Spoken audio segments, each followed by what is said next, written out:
Hello everyone, welcome back to my channel. সবাইকে নতুন একটা ব্লগে স্বাগত জানাই। আজকে দেখতে পাচ্ছ তোমরা, আমি একটু সাজুগুজু করে নিয়েছি। তো আজকে যাব দুই বান্ধবী মিলে একটু ঘুরু করতে। অনেক দিন ধরে বাড়িতে আছি, কোথাও ঘুরতে যাওয়া হয়নি। তো দুই বান্ধবীর কালকে রাতারাতি প্ল্যান, আর সকালবেলায় আমাদের বেরিয়ে পড়া। দেখো আমি একদম রেডি হয়ে গেছি, আর এই যে বান্ধবীর জন্য বাইরে অপেক্ষা করছিলাম যে দুজনে আমরা বাড়ি থেকে সাইকেল নিয়ে চলে যাব বাস স্ট্যান্ডে। তো বান্ধবী চলে এসেছে, আর আমরা দুজনে দেখো এখন বাসের জন্য অপেক্ষা করছি বাস স্ট্যান্ডে। বেশিক্ষণ দাঁড়াতে হয়নি, তারপরেই দেখলাম একটা ভালো লাক্সারি বাস দিয়ে দিয়েছে। তো আমরা বাসে উঠে বসতেও পেয়ে গিয়েছিলাম, একদম খালি ছিল। ওখান থেকে আমরা চলে এলাম তারপর ডানকুনি স্টেশন। তো হালকা হালকা রোদ্দুর বেরিয়েছে, বান্ধবী বলল যে চল ছাতাটা খাটিয়ে তবে আমরা গিয়ে একটু বসি। আর বলতে গেলে বেশিক্ষণ বসতেও হয়নি, তারপরই আমরা ট্রেন পেয়ে গেছি। ভাগ্যটা খুবই ভালো যে অপেক্ষা করতে হয়নি এই গরমের মধ্যে। আমরা তো হাওড়া স্টেশনে চলে এসেছিলাম, তারপর ওখান থেকে নেমেই বাস পেয়ে গিয়েছিলাম ভিক্টোরিয়া যাবার। আর আজকে আমরা কোথায় চলেছি কথা বলতে বলতে তো তোমাদেরকে বলতেই ভুলে গিয়েছিলাম, আজকে আমরা দুই বান্ধবী মিলে যাচ্ছি ভিক্টোরিয়া।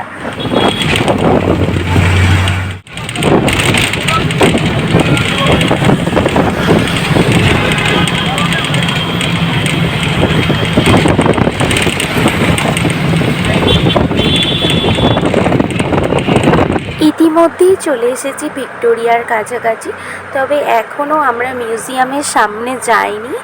কারণ হচ্ছে আমরা দেখো দুই বান্ধবী মিলে কখনো এরকম একা একা তো কলকাতায় আসিনি। তো ভাবছিলাম পারবো তো যেতে, তো ফোনের লোকেশান দেখতে দেখতে আমরা চলে এসেছি ভিক্টোরিয়ার একদম মেন গেটের কাছে। দেখতে পাচ্ছ তোমরা চলে এসেছি। আর এখন দেখো আমাদের দুই বান্ধবী এই যে টিকিট কেটে নিয়েছে, আর এখানে টিকিট হচ্ছে 50 টাকা করে, খুব বেশি নয়। দেখো আজকে রোদ্দুর হালকা হালকা বেরিয়েছে আর খুব ভালো লাগছে। আমাদের দুই বান্ধবীকে কেমন লাগছে তোমরা একটু কমেন্ট করে জানাবে।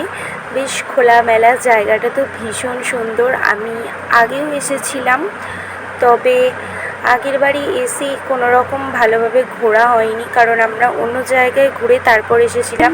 আমরা দুই বান্ধবী মিলে ঠিক করেছিলাম যে এবারে একটু এখানে বেশি সময়টা কাটিয়ে যাব। আজকে দেখো রবিবার, আজকে খুব একটা ভিড় তবে এখনও হয়নি, জানি না এরপরে ভিড়টা বাড়বে কি। তো তোমরা সাথে থাকো, দেখতে থাকো। দেখো ভিক্টোরিয়া তো খুব সুন্দর জায়গা, কলকাতার ঐতিহাসিক স্থান, কার না ভালো লাগে বলো, খুবই সুন্দর জায়গা। আর আমি তো একটু এদিক ওদিক ঘোরাঘুরি করছিলাম, বান্ধবীকে বললাম যে আমার যেহেতু ইউটিউব চ্যানেল আছে, আমি যেহেতু ব্লগ বানাই, তো আমার একটা ভিডিও করে দিতে। আর এমনিতেও আমরা দুই বান্ধবী মিলে একটু শর্টস ভিডিও করছিলাম, ও আমার করে দিয়েছিল আর আমি ওর করে দিয়েছিলাম। তো তোমরা প্লিজ আজকে কমেন্ট করে জানাবে আমার লুকটা কেমন লাগছে। আজকে আমি খুব বেশি সাজিনি, সিম্পলের মধ্যে সেজেছি। আর যে হারে আজকে প্রচণ্ড গরম ছিল, কি বলবো, সেভাবে রোদ্দুর হয়নি, তবে গরমটা প্রচণ্ড ছিল। দেখো আমরা এদিক ওদিক ঘোরাঘুরি করেছি, এখনও সবটা ঘোরা হয়নি। তো আমরা বললাম মিউজিয়ামটা আগে ভিতরে দেখে নিই। মিউজিয়ামের ভিতরে এসে দেখলাম কিন্তু বাইরের থেকে ভিতরে কিন্তু ভিড়টা বেশ ভালোই রয়েছে। আর ভিতরটা না চারিদিকটা পাখা চলছিল, বেশ খুব শান্ত লাগছিল, জায়গাটা খুব ঠান্ডা, খুব ভালো লাগছিল। কারণ বাইরে রোদের তাপটা অনেকটাই বেশি হয়ে গিয়েছিল। আর দেখো আগেও এসেছি, আজ থেকে প্রায় আমি বছর 5 আগে একবার এসেছিলাম, তবে তখন মিউজিয়ামটা দেখা হয়নি, কারণ তখন জানতাম না যে এখানে কলকাতার সব মিউজিয়াম সোমবার বন্ধ থাকে। আর আমরা তো সেদিন সোমবার দেখে এসেছিলাম, তো সেই কারণে বান্ধবীকে বললাম যে চল আমরা তবে রবিবার থেকে যাই, আমরা মিউজিয়ামটা ভালোভাবে ঘুরতে পারবো, দেখতে পারবো, যেহেতু আগে আমরা দেখিনি, এসেও বাইরে চারপাশ ঘুরে আমাদের চলে যেতে হয়েছিল।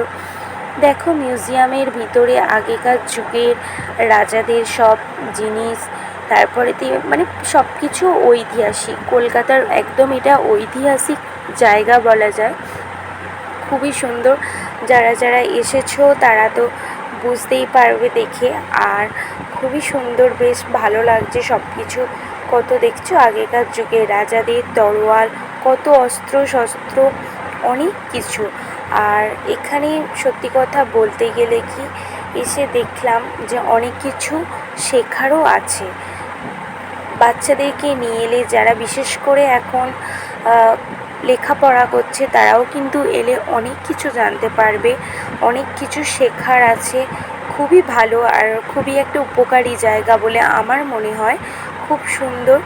তো বন্ধুরা, তোমরা যারা যারা নতুন বন্ধুরা আমার ভিডিওটি প্রথমবার ওয়াচ করছো, তারা অবশ্যই আমার চ্যানেলটি সাবস্ক্রাইব করে পাশে থেকো। আর পুরনো বন্ধুদেরও জানাই আমার ভিডিওটা দেখার জন্য অনেক অনেক ভালোবাসা। তারপর দেখো মিউজিয়ামের ভিতরে ঘুরে একটু বাইরের দিকটা এলাম, বললাম দেখি সামনে একটা ওখানে পুকুর আছে, তো তার চারিধারটা একটু ঘুরে আসি বলে ঘুরতে ঘুরতে আমরা দুই বান্ধবী যাচ্ছিলাম। দেখো এখানটা কিন্তু বেশ ফাঁকাই লাগছে, এখন এমনিতেও দুপুরবেলা। আর এখানে দেখো কি সুন্দর একটা জলের মধ্যে ফোয়ারা, কি ভালো লাগছে। আর এই পুকুরের পাড়ে এসে আমরা একটু বসে টিফিনে একটু অল্প করে বাড়ি থেকে ম্যাগি এনেছিলাম, তো আমরা টিফিনটা করে নিলাম। অনেকক্ষণ খাওয়া হয়নি, সেই সকালবেলা খাওয়া দাওয়া করে বেরিয়েছিলাম। তারপর বললাম বান্ধবীকে যে আমরা তো অনেকক্ষণ ঘোরাফেরা করলাম, তো কয়েকটা আমরা এবার ছবি তুলে নিই বলে চারিপাশটা একটু ভিডিও করছিলাম, আর বেশ কয়েকটা আমরা ছবিও তুলে নিয়েছি। ভিক্টোরিয়া তো আমাদের ঘোরা হয়ে গেল। তারপর আমরা ঠিক করলাম যে এখান থেকে হাওড়া চলে যাব। হাওড়ায় গিয়ে যাব ঠিক করেছিলাম একটু হাওড়ার ফুল মার্কেট, আর যাব মল্লিক ঘাট। তো হাওড়ার ফুল মার্কেটে আমার তো কখনো আগে আসা হয়নি, বান্ধবী তো অনেকবার এসেছে। ও বলল যে তুই তো আগে কখনো আসিসনি, তো চল তুই তো ভিডিও করিস, কয়েকটা ভিডিও করে নিতে পারবি। তো দেখো আমি প্রথমবারই হাওড়ার ফুল মার্কেটে এসেছিলাম। আমি জানি হয়তো অনেকেই এসেছো, তবে আমার না প্রথমবার দেখলাম, এত ভালো লাগছে, শুধু ফুল আর ফুল। আর ফুল তো আমাদের সবারই পছন্দের, আর আমার তো খুব ভালো লাগছে। ফুলের চারিদিকে একটা সুন্দর গন্ধ, কি ভালো লাগছে চারিদিকটা, শুধু ফুল আর ফুল দেখতে পাচ্ছি। এত ভালো কিছু আজকে দেখতে পাবো এটা ভাবতেও পারিনি। তো আমাদের কোনো রকম ঠিকও ছিল না যে আমরা এখান থেকে ফুল মার্কেটে আসতে পারবো, কিন্তু হাতে যখন সময় পেয়েছি আর একই রাস্তা দিয়ে বাড়ি ফিরবো, তো একটু ঘুরেই যাই না। দেখো সূর্যমুখী ফুলগুলো কি ভালো লাগছে, সব ফুলগুলো কি সুন্দর। আর হাওড়ার ফুল মার্কেটটাই কিন্তু বেশ ভিড় ছিল। তারপর আমরা ওখান থেকে চলে এসেছি মল্লিক ঘাট। তো মল্লিক ঘাটটাও আমার প্রথমবার আসা, খুব ভালো লাগছে, যে বেশ শান্ত একটা পরিবেশ, খুব সুন্দর। এখানে একা এলেও খোলা আকাশের নিচে কি সুন্দর একদম বসে থাকতে খুব ভালো লাগবে। গঙ্গা আর হাওড়ার ব্রিজটা কি সুন্দর এখান থেকে বসে দেখতে লাগছে। দেখো হালকা হালকা মাঝে মাঝে মেঘলা করছে, আবার কখনো রোদ্দুর, কি অপূর্ব দৃশ্য। তারপর দেখো আমাদের সাথে কি ঘটলো সেটাই আজ তোমাদের দেখাবো। এই চকলেটটা দেখছো, তোমাদের সাথে মানে শেয়ার করাই হয়ে ওঠেনি যেটা।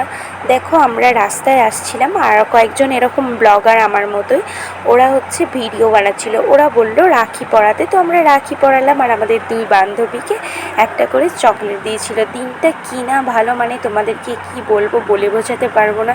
এরকম একটা সারপ্রাইজ পাবো আজকের দিনে, সত্যি একদম বিশ্বাসই করতে পারছি না। দিনটা আজকে এত ভালোভাবে কাটালাম যে কি বলবো।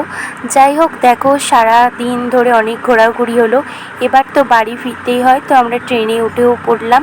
তো বন্ধুরা, এই ছিল আজকের ব্লগ ভিডিওটি কেমন লাগলো তোমরা কিন্তু কমেন্ট করে অবশ্যই জানাবে। সবাই ভালো থেকো, সুস্থ থেকো, টাটা।